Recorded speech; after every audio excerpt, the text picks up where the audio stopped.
Welcome back, good to see you. It is one of the most iconic rooms in the history of published Dungeons & Dragons products, and today we shall build it, as we march toward the finish of our complete 2.5D build of White Plume Mountain. That's right, we're jumping out of order.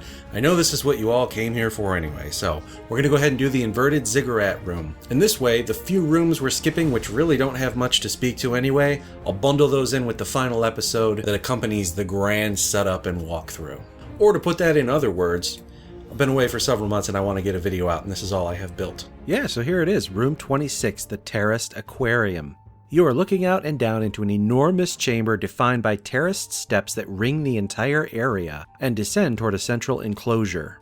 Water laps at the edge of the stone floor. Looking to the side, you can see the ring of the terrace that lies beyond is a 10-foot ring of water held by a nearly transparent wall. And there's two more steps, a dry one in the middle and more water in the third.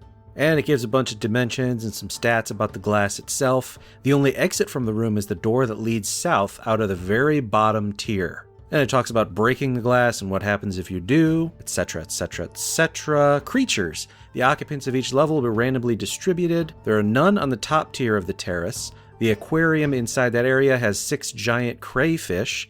The dry one has 6 giant scorpions. And then the lowest aquarium holds 4 sea lions. On the very bottom tier are 3 wing-clipped manticores that are unable to fly. But they won't hesitate to fire their spikes at any target they recognize as an intruder.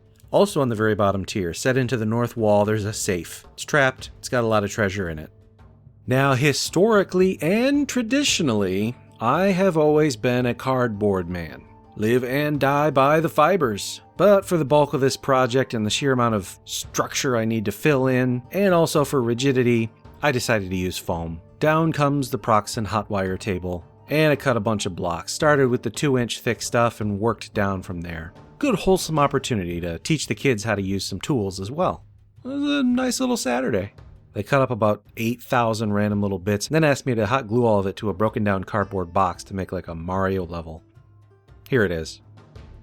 Anyways, cutting, and cutting. Remember, we are taking the 2.5D approach here. So the height is not to scale, it's not as described. Also, I had to take into account storage. All of this is going in this Rubbermaid container, so I measured that container and determined I can do a 15 by 24 inch rectangle. That's cleanly divisible by 1.5. So yes, I am completely breaking with the book, but it's in the name of practicality, and it's fine.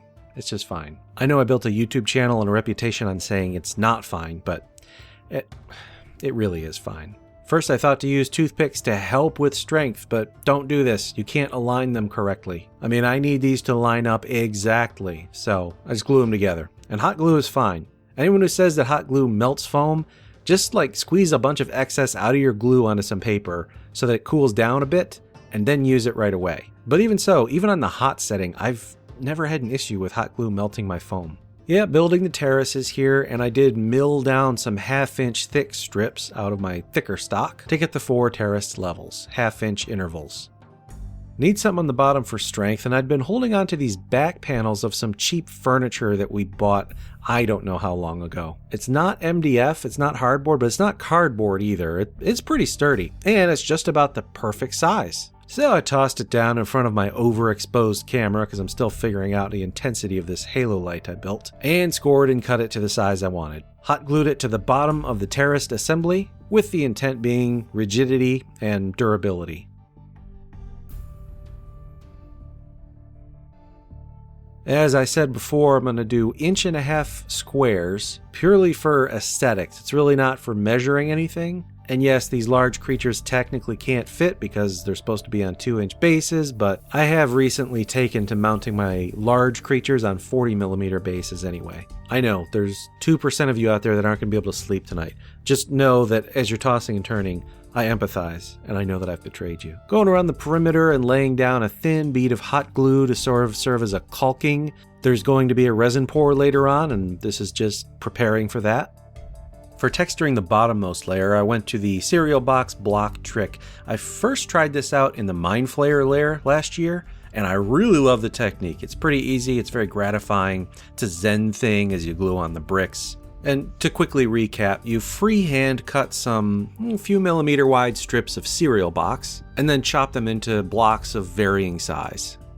Paint on a healthy patch of white glue, and then use a toothpick that has a bit of white glue on the tip to sort of dab a block, pick it up, and stick it onto the piece. One at a time, over and over. Once you get the hang of it and you get in the groove, it actually goes pretty quick. I did this whole floor in like 20 minutes.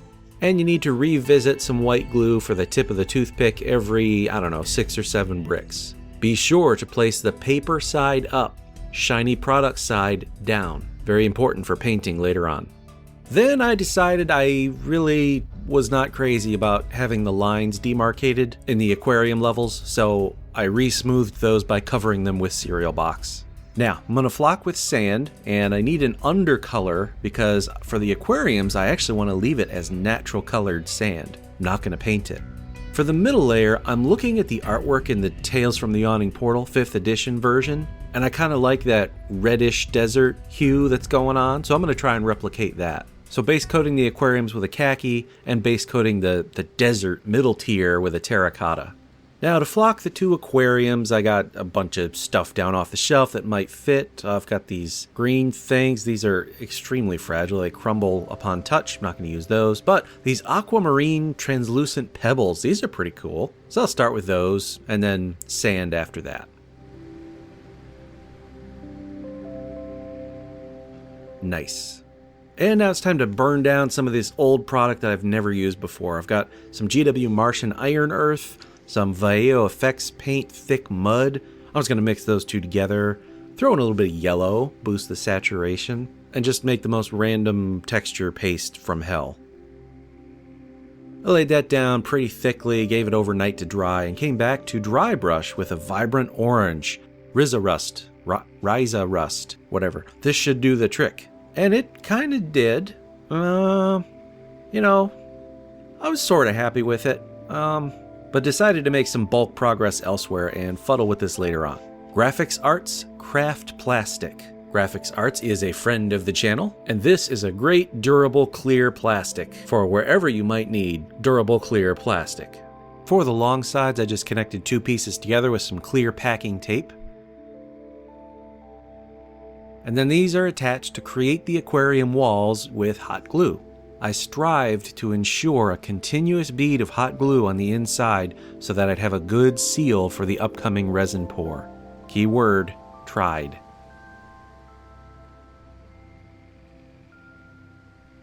And here's some graphics medium chipboard. Medium chipboard, this is the grayish brownish stuff you find at the back of a legal pad, but you can buy it in bulk like I do if you want. Links in the video description below. Anyway, I cut some 1/2-inch wide strips, pre-painted them to match the undercolor of my flocking, and then these get hot glued on to cover up that ugly portion of the wall. Alright, good enough. Let's move on to the resin pour. I like to use Art and Glow. Good stuff, a little pricey, but good stuff. Important to mix it 50-50 and to mix for a good solid 2 minutes. It's true of this product and of any resin you might ever try to use. If you don't stir adequately enough, it can give a sticky finish or never cure. It's the #1 cause. You can even be off the 50-50 a little bit. Just make sure you stir rigorously. I'm going to tint this teal, consistent with the artwork from Tales of the Yawning Portal. I'm adding a good amount here. You can see it's pretty dark. That's because when this pours out, it's going to be a thin layer, only like a 1/2 inch thick. When it thins out, the intensity of the color decreases significantly. So I'm making it so it's very rich in this large quantity. And here comes the pour.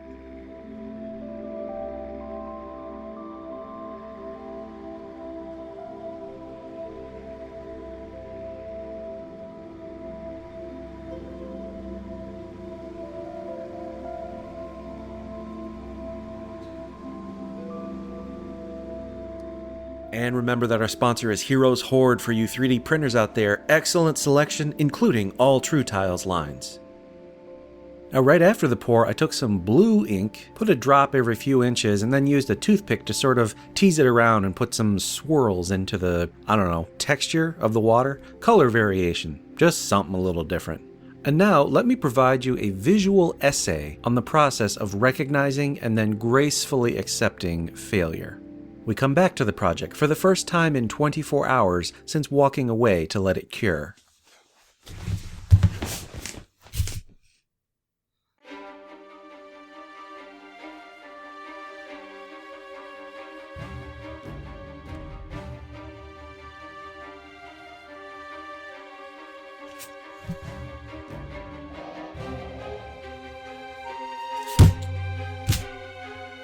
Well,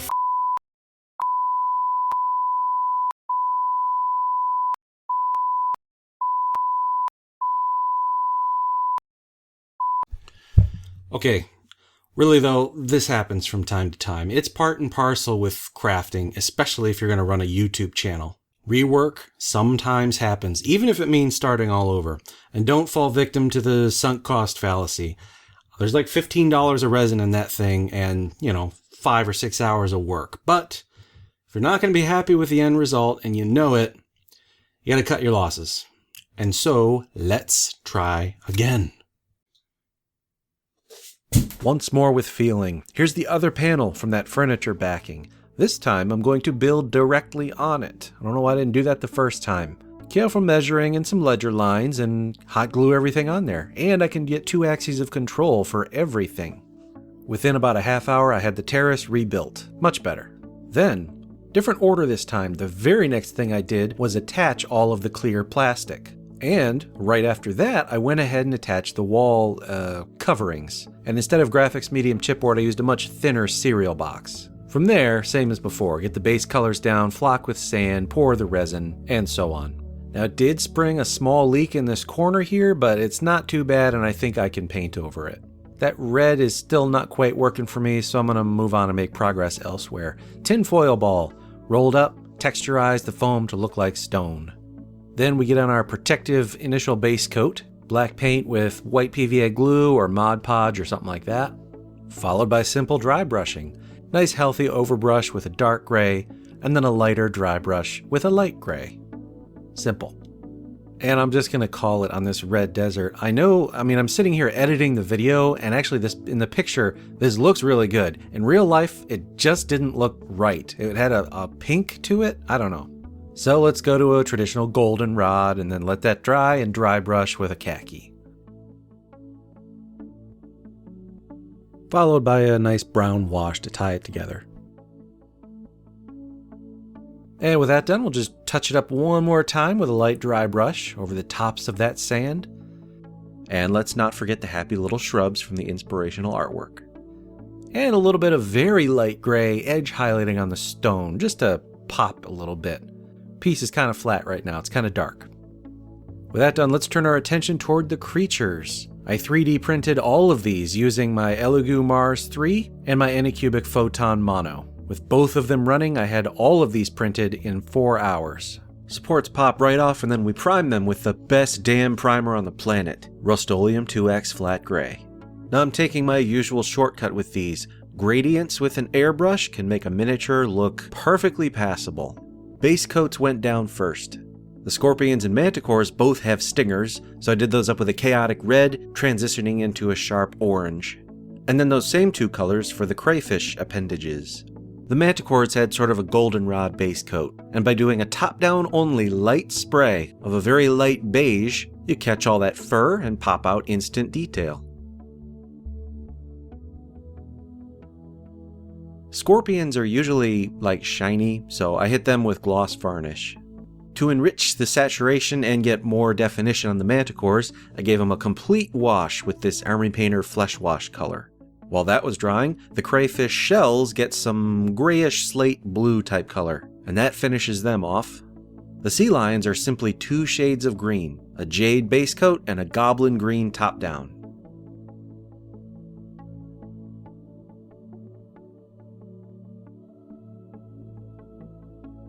These are cool models, I like the bases, so I based those coral pieces with purple and spritzed them with a bit of cotton candy pink.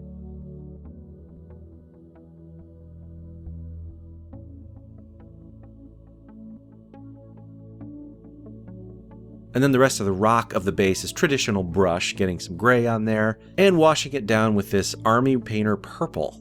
I was gonna do black, but I decided purple at the last second, and I'm glad I did. It complements those coral pieces really nicely.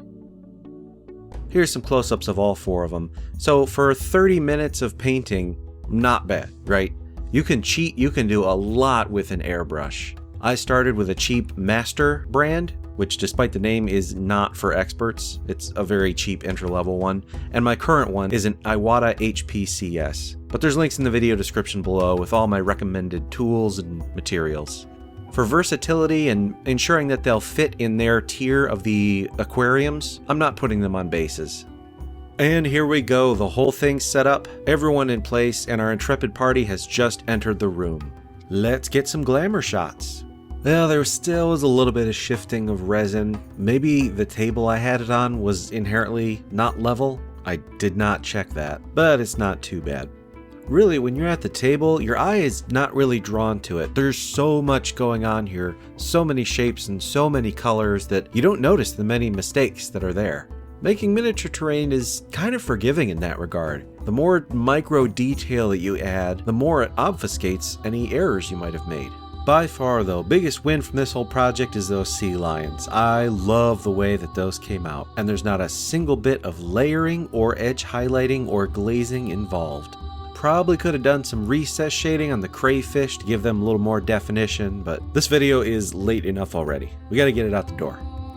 And here for posterity before I chuck it in the trash. First attempt on the right, final on the left. Rockin'. Well, thank you very much for tuning in and sticking with me on this series. Part 6 will be the final episode. It's gonna be a big one.